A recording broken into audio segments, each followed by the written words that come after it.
Tere! Vaatame, kuidas kasutada Google Meet videokohtumise rakendust.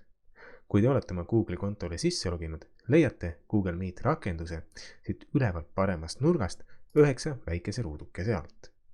Kui te sisse loginud ei ole, saate liikuda aadressile meet.google.com. Jõudnud Google Meet avalehele, saate te ilma sisse logimata liituda erinevate videokohtumistega, kui teil on olemas selle kohtumise kood, selle kohtumise link. Kui te soovite liituda hüüdnimega kohtumisega või soovite ise mõne kohtumise luua, peate te oma kontole sisse logima.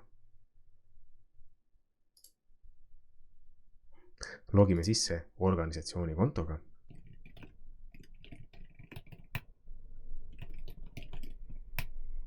Pärast sisse logimist avaneb teil võimalus luua uus videokohtumistuba laias laastus 2 erineval viisil. Te saate luua hüüdnimega toa ja lingiga toa. Võite meeles pidada, et hüüdnimega tuba kestab ainult nii kaua, kui te ise seal olete. Lingiga toa te saate luua ning seda siis hiljem ka taaskasutada. Lisaks on teil ka võimalus luua videokohtumine läbi Google'i kalendri. Loon näitikustamiseks uue lingiga toa.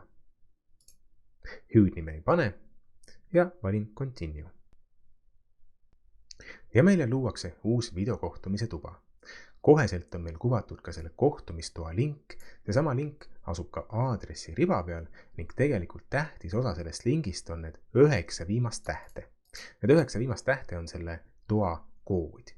Ning seda linki või koodi me jagame nende inimestega, keda me soovime siia tuppa kutsuda kas täna või homme või järgmisel nädalal.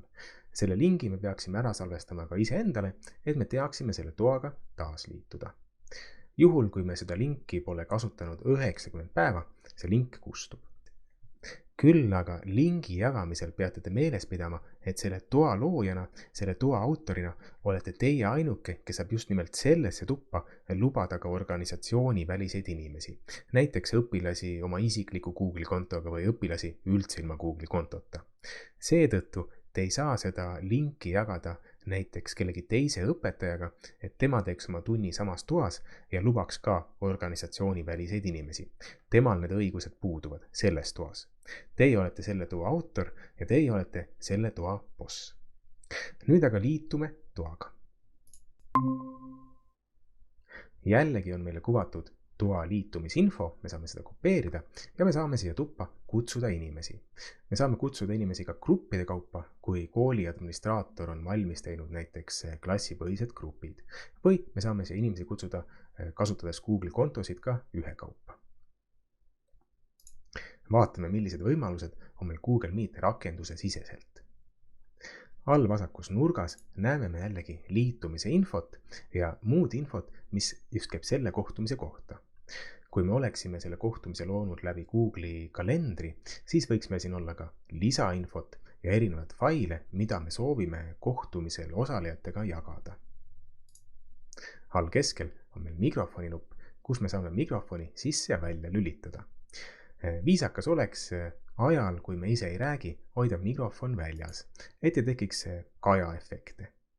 Samamoodi me saame välja lülitada veebikaamerat ja ka tagasi sisse lülitada. Ning keskmise nupuga saame me videokohtumiselt lahkuda. Me saame sisse lülitada subtiitrid, aga kahjuks toimivad need hetkel veel ainult inglise keeles. Me saame presenteerida seda, mis toimub meie ekraanil. Presenteerimisel on 2 võimalust. Kas me presenteerime tervet ekraani? Minul on siin 2 ekraani, ma saan valida, kumba ekraani ma presenteerin. Aga juhul isegi, kui teil on ainult 1 ekraan, te peaksite ikkagi klõpsama selle ekraani peale, mida te soovite presenteerida ning seejärel valima Share. Teine võimalus on presenteerida ühte kindlat akent, ühte rakendust. Näiteks valin ma Present Now ja Window. Ma näen rakendused, mis mul on taustal avatud. Google Meet näitab hetkel ainult rakendusi, mis meil on taustal nii-öelda lahtises olekus. Ehk ta ei näita rakendusi, mis meil on minimeeritud alla äärde. Mul on siin taustal lahti näiteks PowerPointi presentatsioon.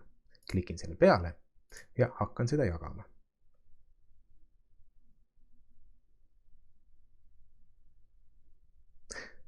Teised osalised näevad minu PowerPointi rakendust. Nad ei näe mitte midagi muud, vaid ainult minu PowerPointi. Kui ma nüüd venitan PowerPointi kas kitsamaks või laiemaks, siis samamoodi ka see minu jagatud pilt muutub vastavalt sellele. Jagamise lõpetamiseks vajutan Stop Presenting. Hea võimalus on ka jagada näiteks kas või Painti, sest siis me saame joonistada õpilastele ka midagi, mida võib-olla trükkida ei saaks. Jagan praegu Paint rakendust, mis mul on taustal lahti. Lülitan siit sisse selle nööpnõela, et videotarbeks, et te näeksite, mida ma jagan, ning õpilastele saan siin Paintis juba midagi valmis joonistada, mida võib-olla trükkida nii mugav ei oleks. Võtan nööpnõela maha ja lõpetan jagamise. Kui teie jagate, siis nööpnõela sisse lülitama ei pea, seda ma praegu tegin lihtsalt selle juhendvideo jaoks. Õpilased näevad kõike seda sama, mida teie teete näiteks selles PowerPointis või selles Paintis, juhul kui te neid jagate. 3 täpi alt saame me seda kohtumist ka lindistada. Kui teil seda lindistamise valikut ei ole, siis tähendab, et kooli administraator ei ole seda sisse lülitanud. Me saame muuta paigutust. Erinevad paigutusviisid on automaatne paigutus, selline sidebar paigutus, kus vestleja või kõneleja on parasjagu suurelt ja teised on väikeselt paremas servas, spotlight, kus ainult näidatakse seda inimest, kes parasjagu kõneleb, ning tiled versioon, kus näidatakse maksimaalselt 4 videokohtumisel osalejat korraga. Me saame tõmmata ka brauseri laienduse Grid View, mis võimaldab meil kuvada kõiki kohtumisel osalejaid korraga.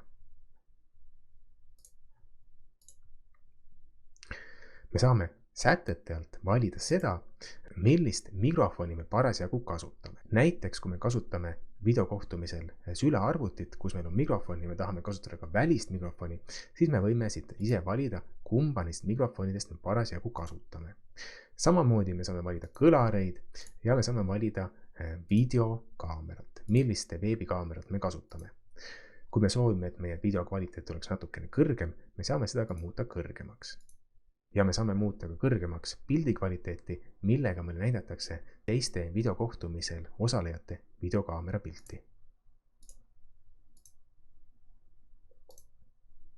Lisaks on meil võimalik lülitada see videokohtumine täisekraanile ja teatada Google'ile erinevatest probleemidest või leida nende käest hoopis abi.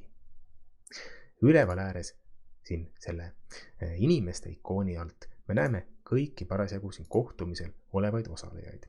Hetkel olen ma siin üksinda, aga jagan näiteks seda koodi ühe õpilasega. Võtan ainult selle lõpuosa, avan teises sakis uuesti Google Meeti,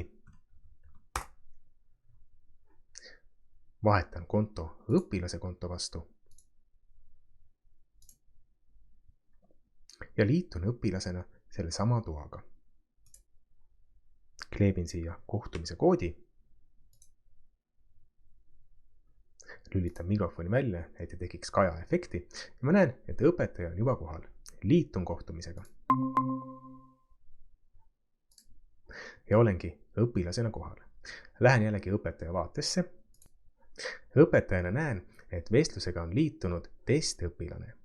Kuna mina olen selle õpetajana selle vestluse looja, selle videokohtumistoa looja, siis mul on ka võimalus õpilasel näiteks mikrofon välja lülitada, juhul kui ta taustal kostub võib-olla ehitustööd või koer haugub. Ma saan õpilase siit toast välja visata või ma saan õpilase ära märkida ka nööpnõelaga. Sellisel juhul näidatakse mulle just selle õpilase pilti, isegi kui ta parasjagu ei räägi. Õpilane seda ise ei näe, et me tema nööpnõelaga oleme ära märkinud. Ja viimase funktsionaalsusena me saame ka õpilastega suhelda kirjalikult. Vajutan siia chat ikooni peale. Sama ikooni leiame ka siit. Ja kirjutan õpilastele näiteks tere. Lähen nüüd õpilase vaatesse. Näen, et õpetaja on kirjutanud tere ja vastan talle.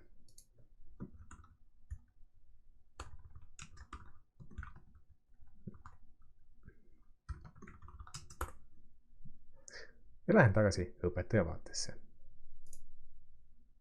Õpilane vastas mulle.